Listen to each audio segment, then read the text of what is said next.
Starting to the top left of the map, we have the Protoss player for EG, for the Evil Geniuses. It is the Panda Protoss. He's called EG JYP Lady Core. Yeah, he gets that lady call. There he is. Shot him in the booth.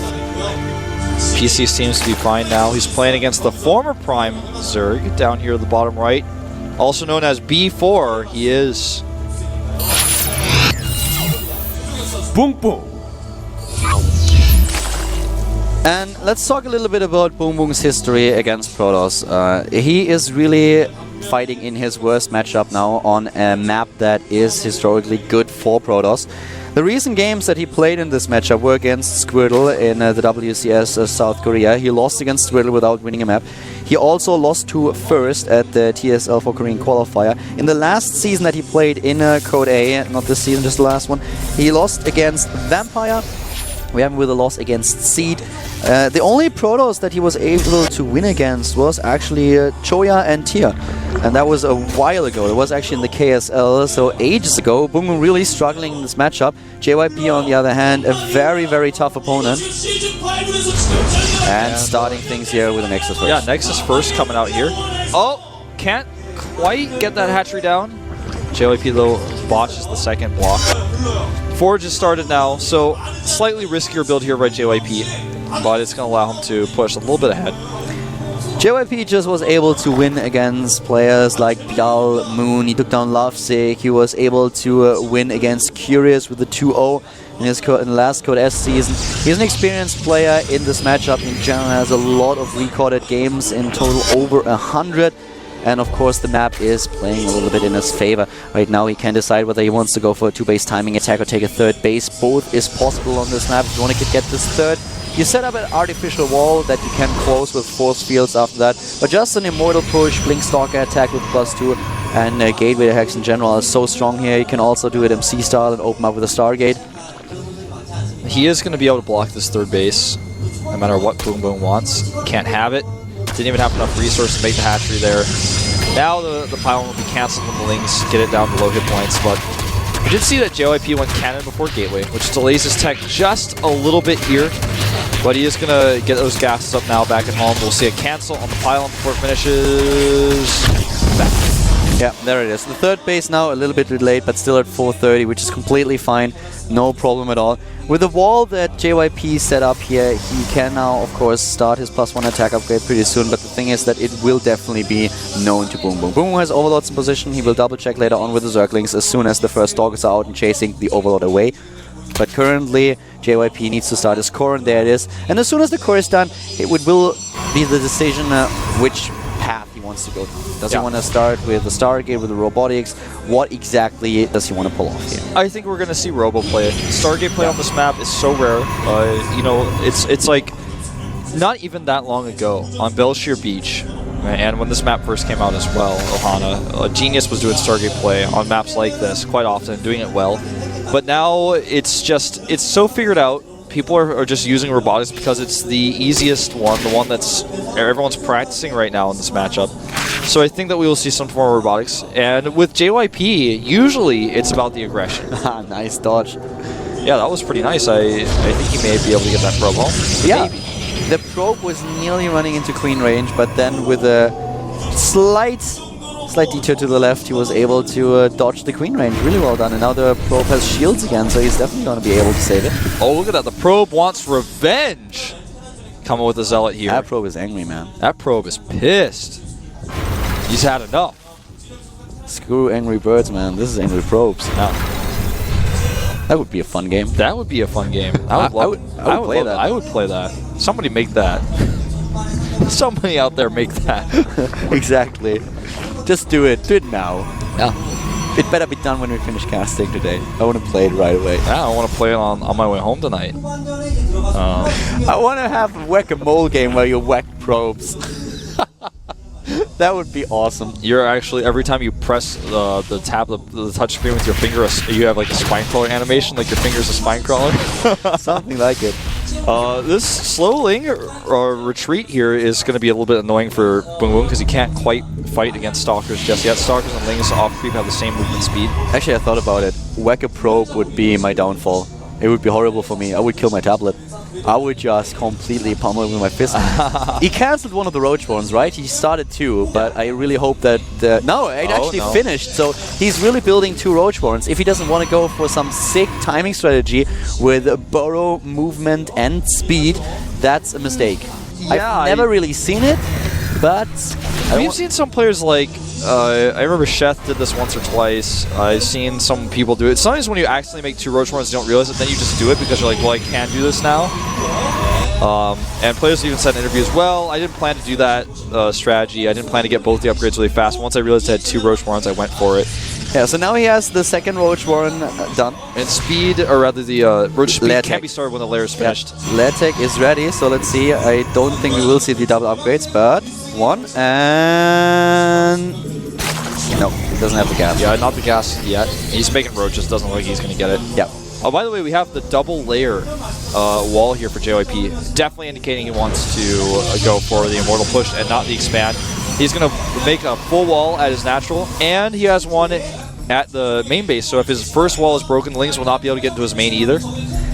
And this is, of course, now a bit annoying for BBoongBBoong with what he just lost. We have a pylon to the right side of the bottom right, actually, that swaps in units. Yeah, the pylon, remember, we've talked about this before, especially on this map. When you have the pylon up, it means that you can use a Warp Prism to pick up your Immortals, which is so crucial, and he's out of position with all of his Lings right now. This allows JYP to really start hitting hard. JYP warps in another round of units, and he has 90 supply against 150. The army supply definitely in favor for BBoongBBoong, but of course the position maker, that's the important part. And here we go, force fields are decent. He's shielding his Immortals well, but there is just so much, and there's still a lot of surface area. And where is the Warp Prism? It took so long, he's actually going to lose another Immortal here. He loses 2 Immortals. Way too soon. And BBoongBBoong slapped this down like no problem. Even though he wasn't able to bait any force fields out with his Lings. Sentries dying, Immortals dying. Oh, wow. JYP just got crushed here. He's trying to block the choke point, isn't he? He's trying to elevate her into the main. Uh-oh. Force field time, and... The Immortal will die. Oh, nice pickup there. That was close. Wow. That's gonna be crazy now. He has 4 sentries. He can force field that ramp into oblivion.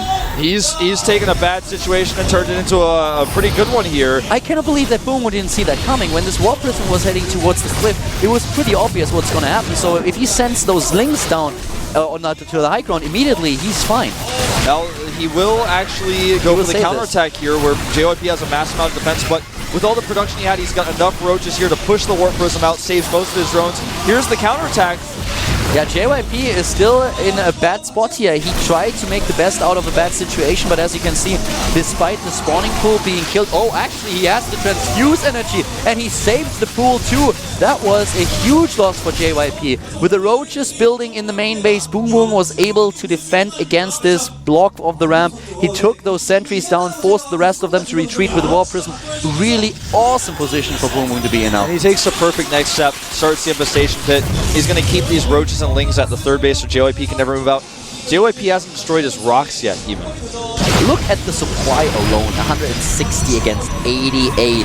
The rocks, as you said, not destroyed. And no he's like, third base. He starts destroying them. He's like, well, wait a minute. Do I actually want these to be down right now? Maybe not so much.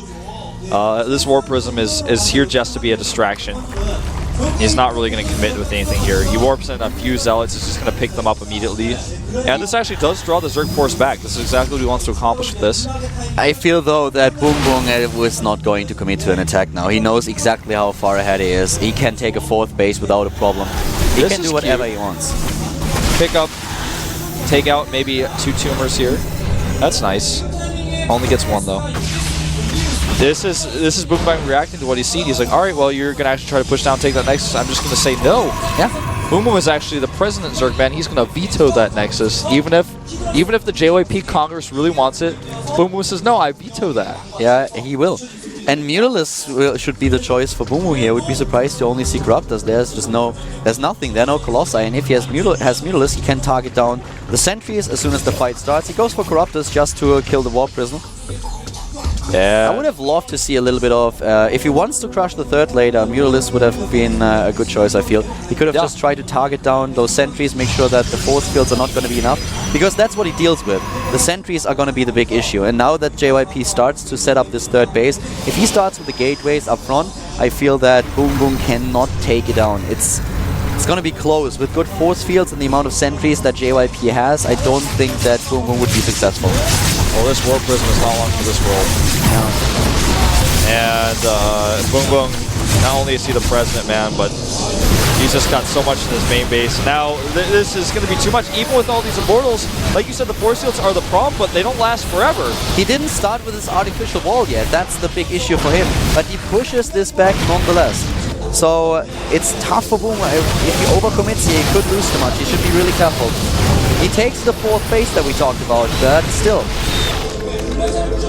Yeah, BoongBoong has he's got all the control over this game. He's got the Corruptors now coming across with Infestor support. It looks a little bit though that he doesn't quite know what to do if he really wants to commit to the attack or start his tech. We don't have double evolution chamber, we don't have hive tech. He really wants to finish the game now. He wants to throw everything that he has against JYP, and I don't think this is going to work. One of the players that had to realize in the past that JYP is awesome at defending was Stefano, and that was at a time when Stefano's Roach push was the scariest thing that Protoss players were facing. Yep, this game is not over yet, though. He needs to actually corrupt with those Corruptors, I feel. But either way, the Lings have closed in on the Immortals. Nice pullbacks here by JYP. Really nice micro. But if he blinks his Stalkers back, that's when the Immortals are exposed. JYP was moving out on the map, which was maybe not the smartest idea. He loses an Immortal, but he's still in a position where he can defend his third base, and that's what it's all about. Getting the third, defending it, get the additional attack. And BoongBoong, yes, he is way ahead, but with the bank that he has, he needs to start his tech. He needs to go for Hive. A double evolution chamber would be great. It certainly looks like he just wants to stick with his composition and doesn't even think about getting to the next level and start a Hive tech and go for Broodlords. Yeah. He's I mean, look at the supply, 191 to 119. So if I'm just going to keep trading here with my economy I have. Oh, those Lings got stuck inside, so he has to fight with them. But even so, drops a bunch of infested Terrans, and I don't know if JYP can actually hold this. The Roaches are not really fighting. A lot of them at the back targeting down in the Simulator right now. He's lacking this gateway wall that you usually see, and without any Colossi and the Immortals that died earlier, he is just lacking these really important units, these key units to these fights. BoongBoong is pressuring in, but he's still also losing a lot of these infestors. Don't have the energy anymore. If you just look at resources lost, JYP and BoongBoong are at exactly the same level. I really would like to see some corruption being used by these Corruptors that are just hanging out here, but either way, the infested Terrans adding a ton of extra DPS here. They are right now on 1-1 upgrades. The Stalkers, of course, on 2-1, but there's just way too much for BoongBoong. He will actually kill this Nexus now. The probes are all going to die. Without the artificial wall and the Immortals behind it, it's just too much. At some point, and this is the point where we are right now, he's going to lose it. It's too much pressure, and there are cracks in the defense of JYP. He is breaking apart here. Yep. The Nexus falls down. More sentries being taken out. He actually decides to run with his Lings. But the Corruptors are still hanging out here.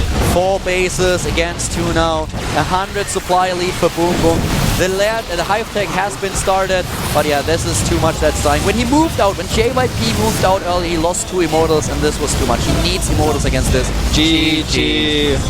BoongBoong with a win in his worst matchup. JYP now at the same score as the former Prime player, 1-1. Yep. Just a nice little snag in that first battle. Shaping up to be a really interesting group now. And the next game is going to be an exciting one, because this is the game between the 2 players that are... Well, both of them won their first game. So one of them will have this 2-0 lead in the group, which is just amazing. Yeah, you get that 2-0 lead, you're feeling pretty comfortable. If you take a 2-0 lead, your fate in a 6-player group is probably always going to be in your hands. If you take an 0-2, then you're probably going to have to hope for somebody else losing in the right way so that you can win with the direct comparison with them later on. Looking at what we see now, we have MMA up against Hyun, and to be completely honest with you, I think whoever is going to win this best of 1 is going advanced to Kodes for sure. My personal feeling. I mean, of course, you can still drop down 2 wins. Will not guarantee you a spot in Code S. There's still probably a scenario where you just lose. But I feel whoever is going to take this, he will advance to Code S. It seems likely. Right now, you have the situation where you've got 2 amazing players. Many would argue that they probably could have gotten into Code S. Some people say they should be in Code S. They were in Code S, you know, as some of the players in this group. But MMA versus Hyun, I agree. Whoever wins this has a pretty good shot at grabbing that Code S medallion and getting into those groups. We'll start next week. Whirlwind is the map. Hyun against MMA on Whirlwind. This is gonna be a pretty good match. A lot of Terran players seem to be fine with Whirlwind these days, even though it's a huge map and a map that Zerg really likes to play. In a lot of tournaments that are played right now, Terran does not beat Whirlwind. It's all about, I feel like if you're a Terran who can play the late game and you like the late game, because some Terrans are actually stronger in the late game than in the early game, you're going to feel good. MMA on his first Terran versus Zerg went for a double proxy though. He's not going to be able to do that on this map. It's too big. What does Hyun have in store? As you said, whoever wins this match will take a 2-0 lead in the group. The game is about to start, guys. We have game number 6 of the day. The second game for both of these players. They won the first map. Will they be able? Who's able to win the second one, though? Slayer San Jose up against TSL Hyun here, the GSL Up and Downs.